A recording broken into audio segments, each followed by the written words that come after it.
이제 하나님 말씀 함께 보겠습니다. 창세기 28장 10절로 22절의 말씀입니다. 구약성경 41페이지에 있습니다.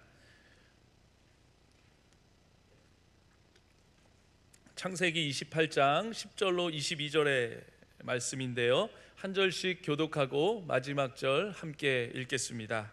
말씀을 듣는 가운데 우리의 현실 속에 말씀하시는 살아계신 주님의 음성을 들으실 수 있기를 바랍니다. 야곱이 브엘세바에서 떠나 하란으로 향하여 가더니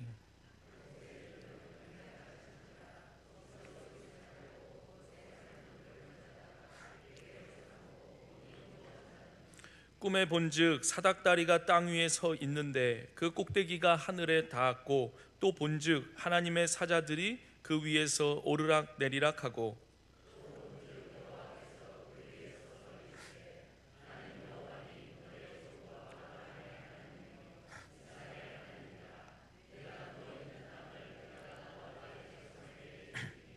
내 자손이 땅에 티끌같이 되어 내가 서쪽과 동쪽과 북쪽과 남쪽으로 퍼져 나갈지며 땅의 모든 족속이 너와 내 자손으로 말미암아 복을 받으리라.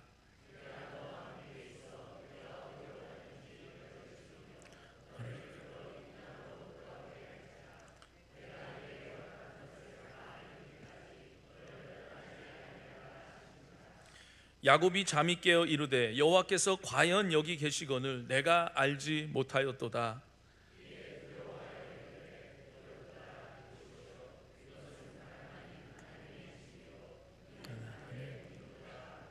야곱이 아침에 일찍이 일어나 베개로 삼았던 돌을 가져다가 기둥으로 세우고 그 위에 기름을 붓고,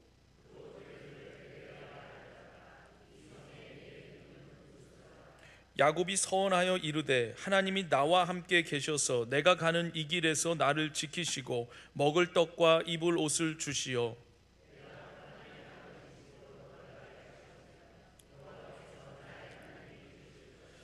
함께 읽겠습니다. 내가 기둥으로 세운 이 돌이 하나님의 집이 될 것이요 하나님께서 내게 주신 모든 것에서 10분의 1을 내가 반드시 하나님께 드리겠나이다 하였더라. 아멘. 우리는 지난 주일에 야곱 시리즈의 첫 번째 막을 열면서 인간 욕망의 그 적나라한 민낯을 마주하였습니다.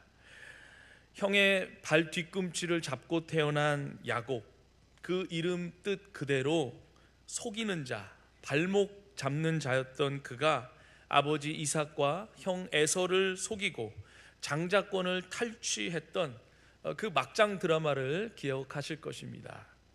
야곱은 승리한 듯 보였습니다. 어머니 리브가의 그 치밀한 연출과 야곱의 대담한 연기가 합작하여 장자권이라는 그 축복의 전리품을 손에 넣었습니다. 그러나 인생의 아이러니가 바로 여기에 있습니다. 인간의 탐욕이 정점에 달하여 성취를 이루었다고 믿는 그 순간, 바로 그 지점이 몰락의 시작점이 된다는 사실입니다. 축복을 얻어내면 행복할 줄 알았습니다. 장자권만 내가 손에 쥐면 인생의 대로가 열릴 줄 알았습니다. 하지만 그가 얻은 것은 형 에서의 살기 어린 분노였고 따뜻했던 가정의 파괴였으며 결국 정든 아비의 집을 떠나야만 하는 도망자의 신분이었습니다. 오늘 우리는 그 드라마의 제2막 창세기 28장의 현장으로 들어가 봅니다. 말씀은 10절에서 아주 건조하지만 비장한 언어로 시작합니다. 야곱이 브엘세바에서 떠나 하란으로 향하여 가더니, 이 짧은 문장 속에 지리적, 영적 이동에 주목해야 합니다. 브엘세바는 맹세의 우물이라는 뜻이 있습니다. 그곳은 아브라함이 하나님을 불렀던 곳이고 이삭이 제단을 쌓았던 신앙의 중심지였습니다. 언약의 땅이었습니다. 반면에 하란은 어디인가? 그곳은 메소포타미아 문명의 중심지이자 달신을 숭배하는 그 우상의 도시, 그리고 무엇보다 야곱에게는 낯선 유배지와 같았습니다. 약속의 땅 브엘세바에서 우상의 땅 하란으로, 이것은 단순한 어떤 공간의 이동이 아니라 야곱의 인생이 축복의 중심에서 변방으로, 빛에서 어둠으로, 안락함에서 척박함으로 곤두박질 치고 있다는 그것을 보여주는 이동입니다. 또 11절을 보면 한 곳에 이르러는 해가 진지라 라고 말씀합니다. 성경 기자는 단순히 시간적 배경을 설명하기 위해서 여기서 해가 졌다고 그렇게 쓴 것이 아닙니다. 이것은 야곱의 처한 상황에 대한 은유적인 표현이기도 합니다. 야곱의 인생에 태양이 저물었습니다. 자신의 명석한 두뇌와 속임수로 인생의 태양을 붙들어 매려 했으나 그 결과는 결국 칠흑 같은 어둠이었습니다. 이제 그는 혼자입니다. 그를 편애하며 감싸주던 어머니의 치마폭도 사라졌고, 그가 그토록 탐냈던 그 장자의 권리 증서도 이 어둠 속에서는 종이 조각에 불과합니다. 그는 거기서 유숙하려고 그곳에 한 돌을 가져다가 베개로 삼고 눕습니다. 고대 근동의 여행자들에게 돌을 보는 것은 흔한 일이었습니다. 그러나 지금 이 야곱이 베고 있는 돌은 단순한 어떤 광물질이 아닙니다. 이것은 야곱이 스스로 만들어낸 현실의 딱딱함을 상징합니다. 그동안 솜털처럼 부드러운 이불을 덮고 잤던 야곱입니다. 그러나 지금 그의 머리를 받치고 있는 것은 냉혹한 현실이라는 차가운 돌덩어리입니다.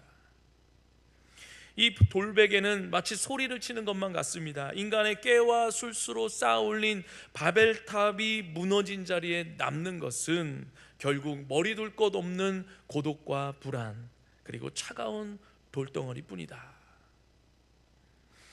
야곱은 지금 인생의 가장 밑바닥에 와 있습니다. 아무것도 소유하지 못한 채 오직 두려움과 추위, 그리고 들짐승의 울음소리만 지배하는 그 광야의 밤에 홀로 던져졌습니다.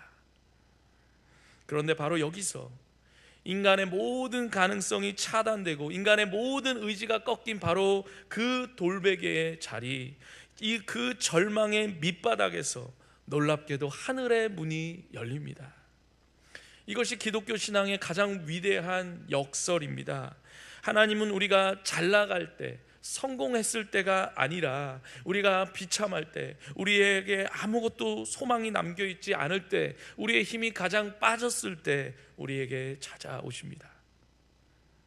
만약 하나님이 찾아오시는 이 은혜의 사건이 외삼촌 라반의 집에서 20년간 고생하며 연단받은 후에 일어났다면 우리는 이것을 고난의 대가, 노력의 대가로 해석했을 것입니다. 그래, 그만큼 고생했으니 이제 하나님이 찾아오셔서 위로해 주시겠지, 상을 주시겠지. 그러나 그렇지 않습니다. 하나님은 아직 고생을 시작하지도 않은 여전히 사기꾼의 기질이 다분한 이 도망자 야곱에게, 그것도 도망친 첫날 밤에 찾아오셨습니다. 이것은 무엇을 의미하는가? 구원은, 그리고 하나님의 은혜는 우리의 어떤 자격이나 공로, 심지어 우리의 회개나 변화보다도 먼저 앞서 찾아온다는 것입니다. 이것이 우리가 믿는 기독교의 은혜, 더 정확히 말하면 먼저 베풀어진 은혜입니다. 오늘 우리는 이 야곱의 밤을 마치 현미경으로 들여다보듯이 세밀하게 살펴보려 합니다. 야곱이 본 것이 무엇인지, 또 들은 것이 무엇인지, 그리고 야곱은 그것에 대해 어떻게 반응했는지, 이 세 가지 영역으로 함께 살펴보면서 오늘 말씀 속에 숨겨진 하나님의 뜻과 은혜를 캐내어서 오늘 우리의 현실에 적용해 보고자 합니다. 깊은 잠에 빠진 야곱은 이제 꿈을 꿉니다. 그런데 그가 꾼 꿈은 도망자가 겪는 그런 불안한 악몽이 아니었습니다. 하나님께서 친히 연출하시고 보여주시는 계시의 파노라마였습니다. 12절 말씀 보니까 꿈에 본즉 사닥다리가 땅 위에 서 있는데 그 꼭대기가 하늘에 닿았고, 또 본즉 하나님의 사자들이 그 위에서 오르락 내리락 하고. 야곱이 본 첫 번째 이미지는 무엇이었습니까? 바로 사닥다리였습니다. 우리말 성경에서는 사닥다리라고 번역을 하였는데요, 히브리어 원어나 그 고대 근동의 그 당시의 배경을 고려할 때에 이것은 우리가 흔히 생각하는 그 공사장에서 쓰는 좁고 가느다란 또 흔들리는 그 사다리, 레더가 아니라 웅장하고 견고한 돌계단 같은, 스테어웨이 같은, 혹은 고대인들이 신에게 제사하기 위해서 쌓았던 그 지구라트라는 그런 신전 형태의 층계로 이해하는 것이 더 적절합니다. 제가 사진을 준비했는데요, 보시면 이런 사다리가 아니고요, 우리가 생각하는 사다리는 이런 건데 이런 게 아닙니다. 다음 장면, 저런 것을 사닥다리라고 번역을 한 것이죠. 뭔가 큰 신전 같은 것에 계단이 나와 있는 저런 것을 보게 된 것입니다. 그런데 이 야곱이 본 이 계단은 인간이 만든 바벨탑이나 지구라트와는 본질적으로 그리고 구조적으로 다른 것입니다. 창세기 11장의 바벨탑을 기억하십니까? 인간들은 성읍과 탑을 건설하여서 탑 꼭대기에서 하늘에 닿게 하고 자신들의 이름을 내고자 했습니다. 그것은 상향식, 버튼업 형식의 건축물이었습니다. 땅에 있는 인간이 자신의 노력과 기술과 공로를 벽돌 삼아서 그것을 하늘에 있는 신의 영역에 침범하고자 했던 교만의 상징이었습니다. 사실 모든 세상의 종교가 이 바벨탑의 원리를 따르고 있습니다. 인간이 수행을 하고 선행을 하고 번뇌를 끊어내면서 신의 경지에 도달하려는 상승 의지입니다. 그러나 야곱이 꿈에 나타난 계단은 달랐습니다. 12절은 사닥다리가 땅 위에 세워져 있는데, 이렇게 셋업되어 있는데 그 꼭대기가 하늘에 닿았다고 묘사합니다. 문맥상 이것은 땅에서부터 쌓아 올라간 것이 아니라 하늘에서부터 내려와서 땅에 꽂힌 계단입니다. 이것은 하향식, 탑다운식 구조로 되어 있는 것이죠. 거룩하신 하나님이 더러운 죄인이 누워있는 이 척박한 땅에 친히 내려오셔서 연결고리를 만드신 겁니다.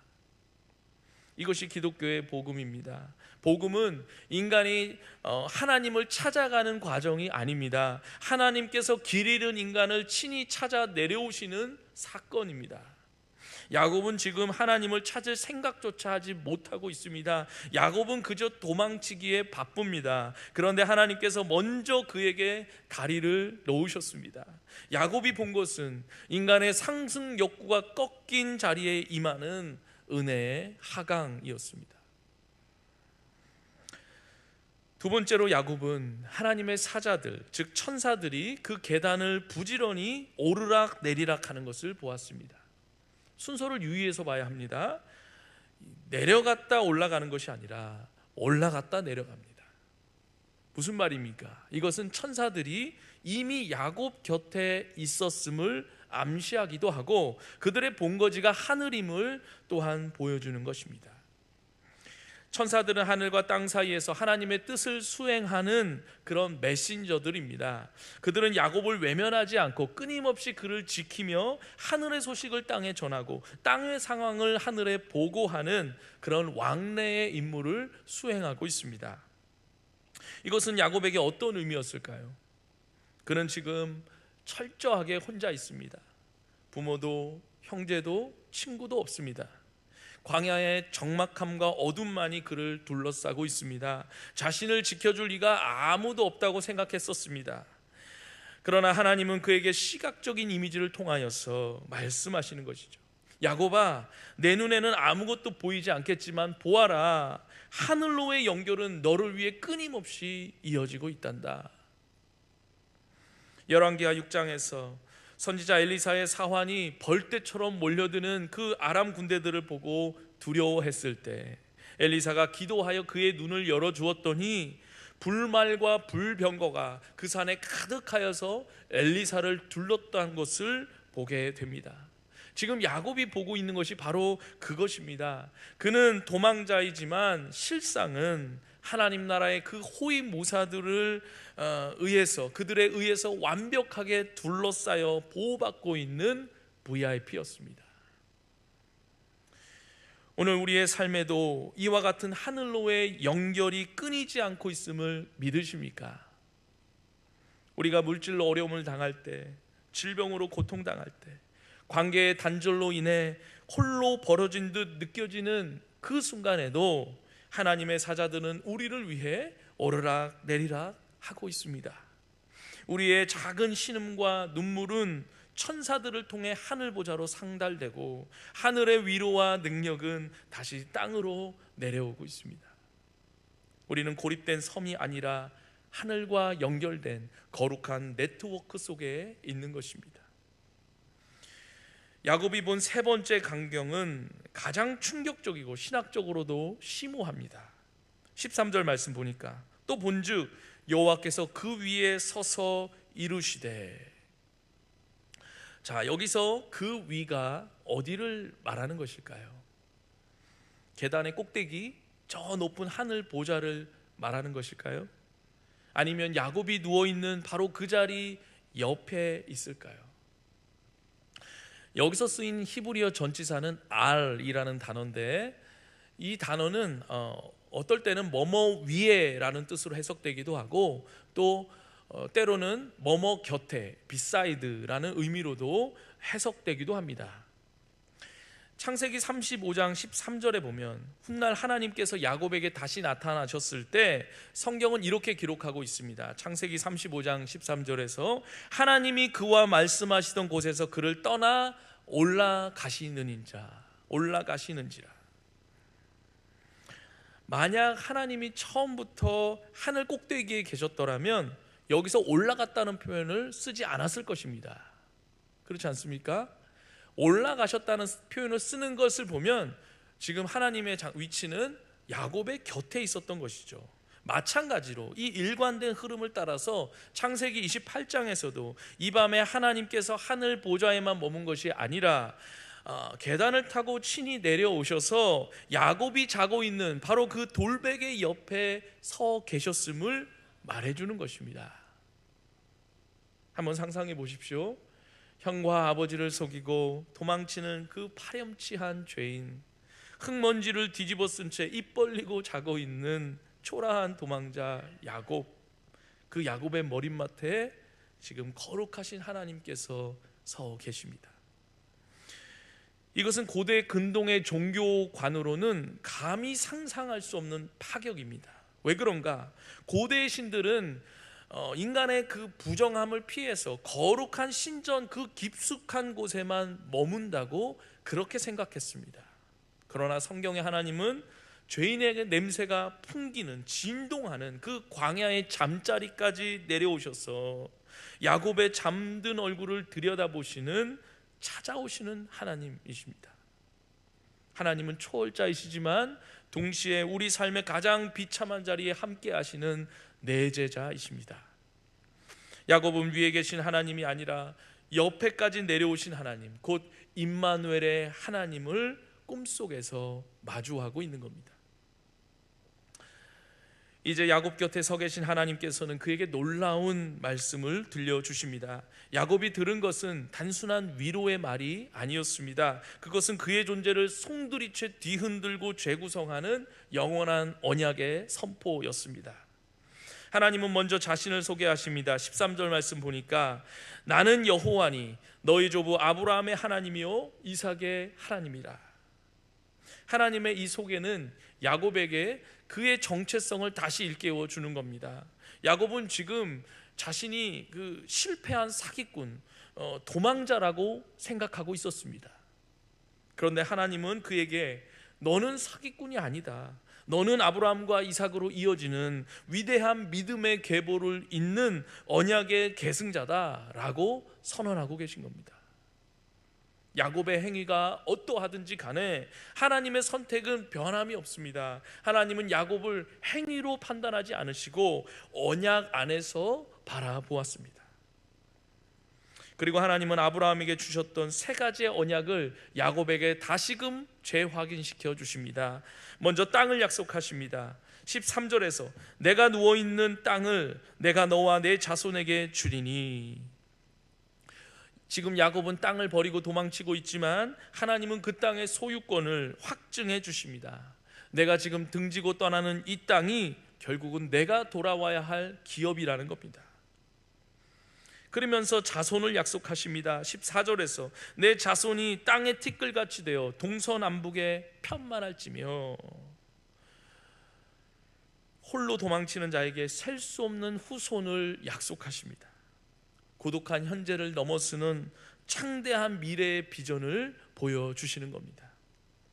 그리고 마지막으로 야곱이 복의 통로가 될 것을 약속하십니다. 땅의 모든 족속이 너와 내 자손으로 말미암아 복을 받으리라. 이것은 야곱 개인의 성공을 넘어서는 인류 구원의 청사진입니다. 야곱의 가문을 통해 메시아 예수 그리스도가 오실 것이며 그를 통해 온 인류가 구원을 얻게 될 거라는 그 거대한 구속사의 약속이 지금 이 초라한 도망자에게 주어지고 있는 것입니다. 이러한 거시적인 언약뿐만 아니라 하나님은 지금 당장 두려움에 떨고 있는 야곱에게 15절에서 가장 실제적이고 구체적인 4가지 약속을 더해 주십니다. 첫째로, 내가 너와 함께 있겠다. 이것은 동행의 약속입니다.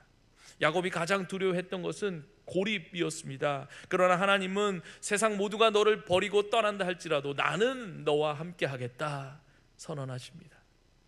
둘째로, 내가 어디로 가든지 너를 지키겠다. 이것은 보호의 약속입니다. 하나님의 보호에는 사각지대가 없습니다. 하란이든 가나안이든 야곱이 가는 그 어떤 곳이라도 하나님의 보호는 그를 떠나지 않을 것이다. 셋째로, 너를 이끌어 이 땅으로 돌아오게 하겠다. 이것은 귀한의 약속입니다. 야곱의 도피 생활은 끝이 없을 것 같지만 하나님께서 마침표를 찍어 주시겠다는 거예요. 너는 반드시 돌아온다. 내가 그렇게 만들겠다. 마지막으로, 내가 내게 허락한 것을 다 이루기까지 너를 떠나지 아니하겠다. 이것은 성취와 불변의 약속입니다. 하나님의 신실하심입니다. 야곱은 변덕스럽고 꾀를 부리고 또다시 넘어질 것입니다. 그러나 하나님은 포기하지 않으십니다.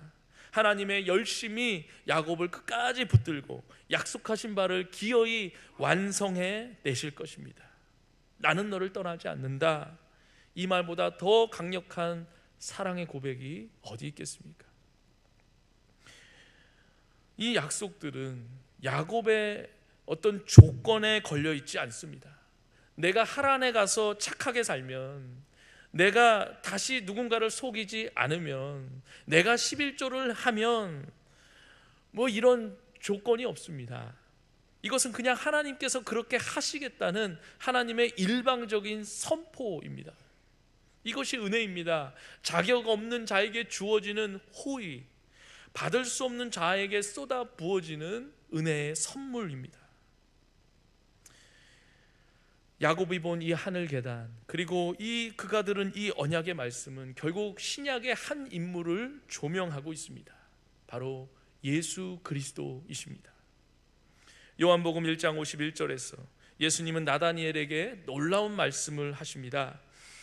하늘이 열리고 하나님의 사자들이 인자 위에 오르락 내리락 하는 것을 보리라.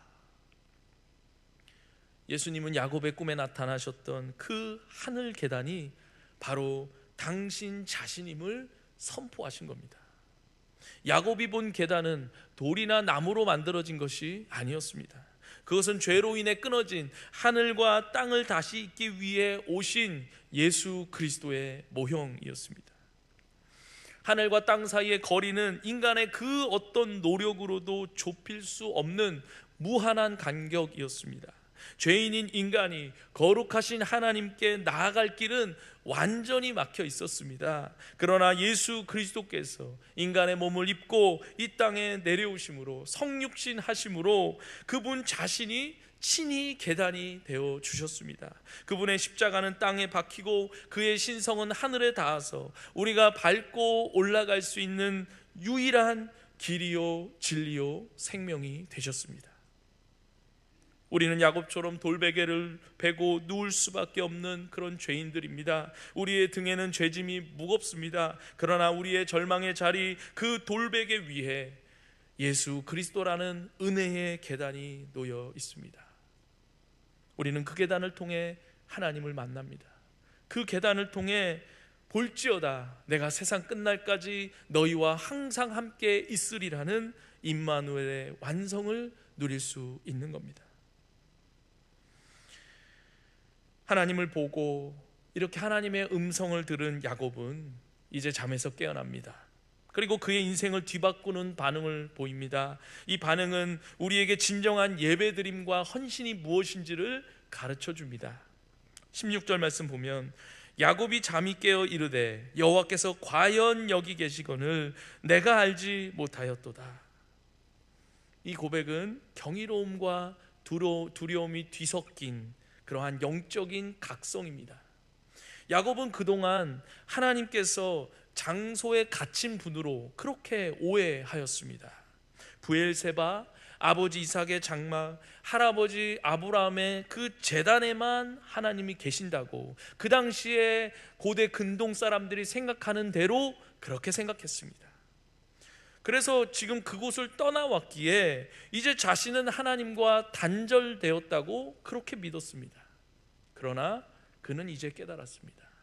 하나님은 여기 이 더러운 광야, 이 처량한 도망자의 자리, 이 아무것도 없는 빈들에도 계시다는 것을 말입니다. 내가 알지 못하였도다. 이것은 우리의 무지에 대한 같은 고백이기도 합니다. 우리는 고난이 닥칠 때 하나님이 부재하시다고, 하나님이 여기 계시지 않는다고 느낍니다. 사업이 망하고 병이 들고 관계가 깨지면 하나님이 나를 떠나셨다, 그렇게 절망합니다. 그러나 아닙니다. 하나님은 과연 여기 계십니다. 우리가 눈물 흘리는 그 병실에, 한숨 쉬는 그 사업장에, 고독한 노인 아파트 203호에 하나님은 과연 계십니다. 우리가 인지하지, 깨닫지 못했을 뿐입니다. 야곱은 17절에 두려워하며 외칩니다. 두렵도다 이것이요, 이것은 다름 아닌 하나님의 장막이요 하나님의 집이요 이는 하늘의 문이로다. 그러고는 그 황량한 들판을 베델, 하나님의 집이라고 부릅니다. 그리고 하늘의 문이라고 부릅니다. 이것은 놀라운 공간의 재해석입니다. 건물이 있어서 하나님의 집이 아닌 것입니다. 화려한 인테리어가 있고 좋은 사람들이 있어서 하늘의 문이 아닌 것입니다. 하나님을 만난 그곳, 하나님의 임재가 있는 그곳이 바로 성전이요 하늘로 통하는 문입니다. 야곱의 영적인 눈이 뜨이자 고통과 도피의 현장이 예배의 처소로, 거룩한 성소로 변화된 것입니다. 야곱은 아침 일찍이 일어나 행동을 시작합니다. 18절 보니까 베개로 삼았던 돌을 가져다가 기둥으로 세우고 그 위에 기름을 붓습니다. 야곱의 이 행동에는 중요한 상징이 담겨 있습니다. 지금 그 돌은 어떤 돌이었습니까? 밤새 그의 머리를 베게 했던 그 딱딱한 돌, 그의 고통, 그의 외로움, 그의 불안, 그리고 그가 스스로 자초한 절망을 상징하는 그런 차가운 돌베개였습니다. 보통 사람 같으면 그 돌을 멀리 차버리거나 쳐다보기도 싫었을 것입니다. 그런데 야곱은 그 고난의 도구를 버리지 않습니다. 그는 그 돌을 가져다가 기둥, 즉 기념비로 세웁니다.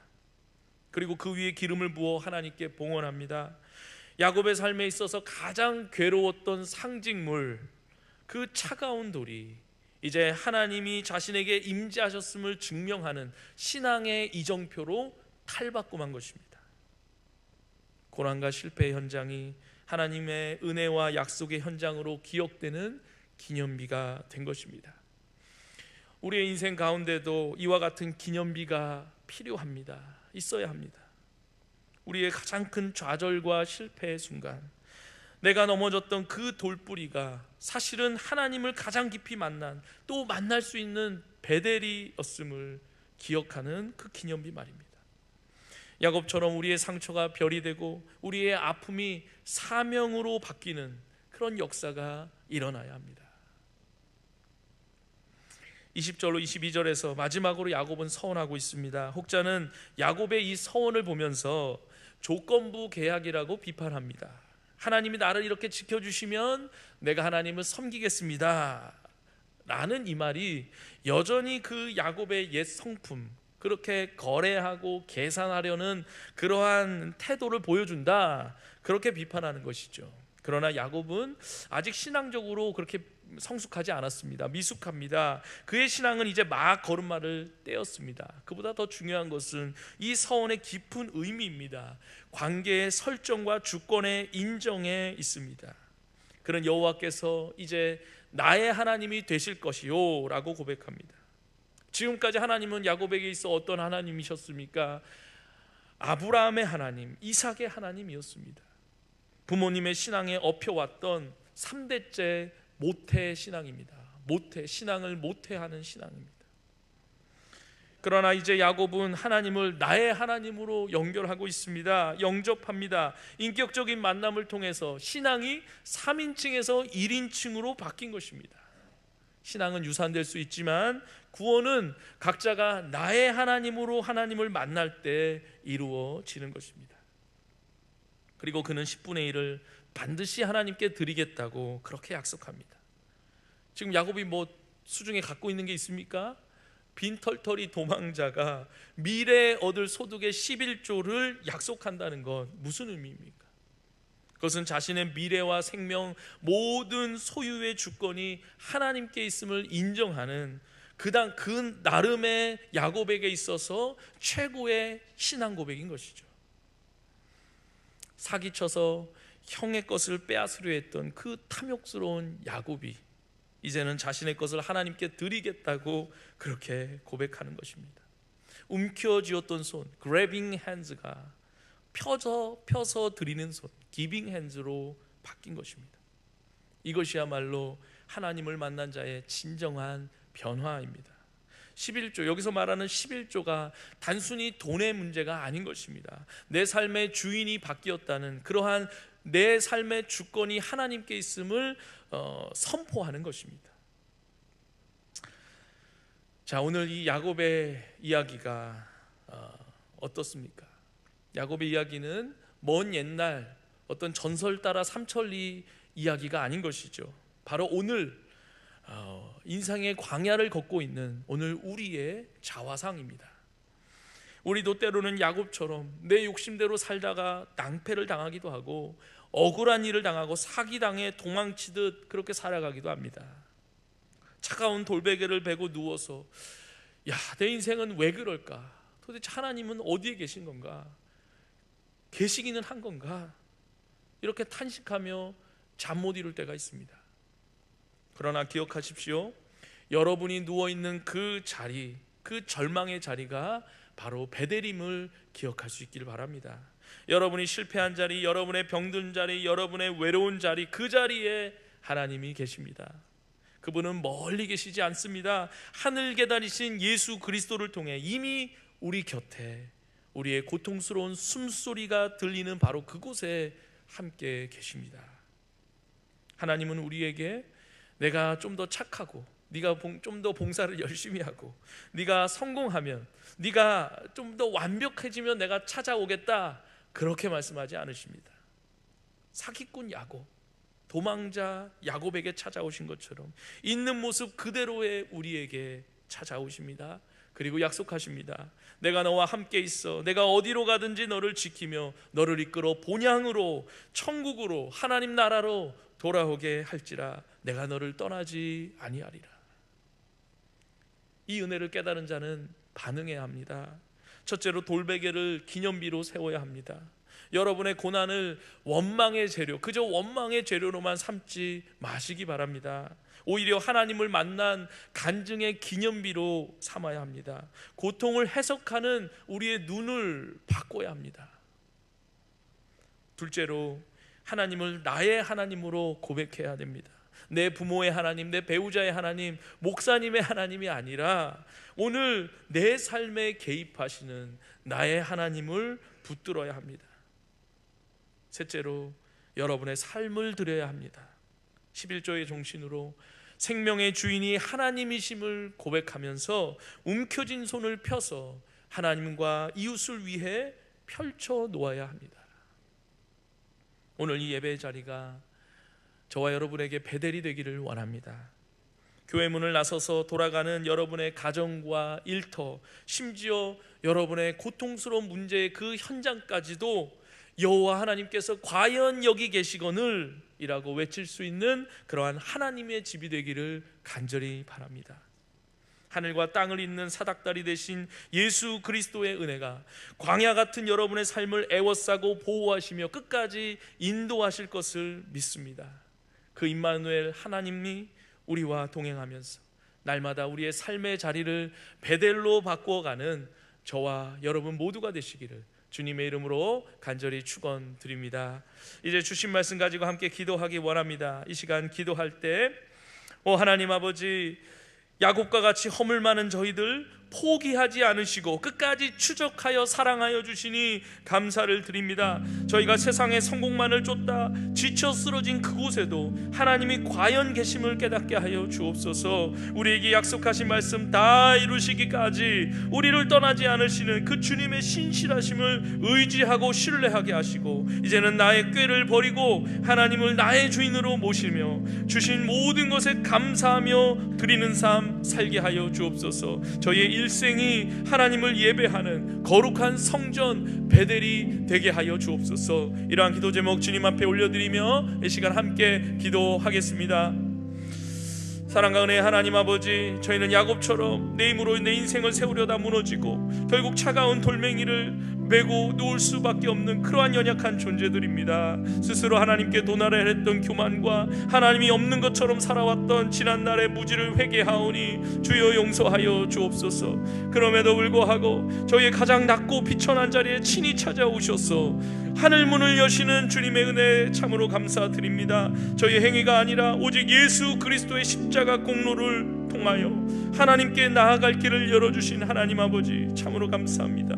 아버지 하나님, 내가 너와 함께 있어 어디로 가든지 너를 떠나지 않았고 함께하겠다 약속하신 그 약속 오늘 저희 마음 가운데 새깁니다. 아버지 하나님, 광야 같은 세상길 걸어갈 때 눈에 보이는 현실의 어려움 때문에 두려워하지 않게 하여 주시고 보이지 않는 하나님의 손길을 신뢰하게 하여 주시옵소서. 저희의 인생이 하나님의 언약 안에 있음을 믿고 주님께서 저희를 이끌어 마침내 영원한 본향 천국으로 인도하실 것을 확신하면서 예수 그리스도 안에서 성취한 아버지 성취된 그 임마누엘의 축복이 저희의 매일매일의 삶을 지탱하는 그런 힘이 되게 하여 주옵소서. 이제 잠에서 깨어난 야곱처럼 정말 저희도 영적인 눈을 뜨게 하시고 삶의 자리에서 하나님을 예배하는 인생 되기 원합니다. 저에게 주어진 고난의 돌들을 아버지 원망하는 대신에 그것을 저희의 은혜의 기념비로 삼게 하시고 믿음의 사람들 되게 하여 주옵소서. 하나님을 나의 하나님으로 고백하게 하시고 저희의 시간과 물질 삶의 주권을 온전히 주님께 드리며 아버지 헌신의 삶 살아갈 수 있도록 은혜를 더하여 주시옵소서. 저희의 가정과 저희의 사업장 저희의 일터가 하나님의 집 베델이 되게 하시고 저희를 통해 세상이 복을 받는 복의 통로, 축복의 통로, 은혜의 통로가 되게 하여 주옵소서. 사랑 많으신 하나님 아버지, 인생의 밤을 만난 저희에게 찾아오셔서 하늘의 소망을 보여주시니 감사를 드립니다. 돌베개와 같은 고통의 현실 속에서도 낙심하지 않고 언제 어디서나 우리와 함께 하시며 지키시는 임마누엘 하나님을 신뢰하며 두려움을 이기고 담대히 나아가는 저들 되게 하여 주옵소서. 저희의 삶의 현장이 하나님을 만나는 베델이 되게 하시고 고난의 흔적이 영광스러운 간증의 기둥이 되게 하여 주옵소서. 감사드리며 예수님의 이름으로 기도드리옵나이다. 아멘. 이제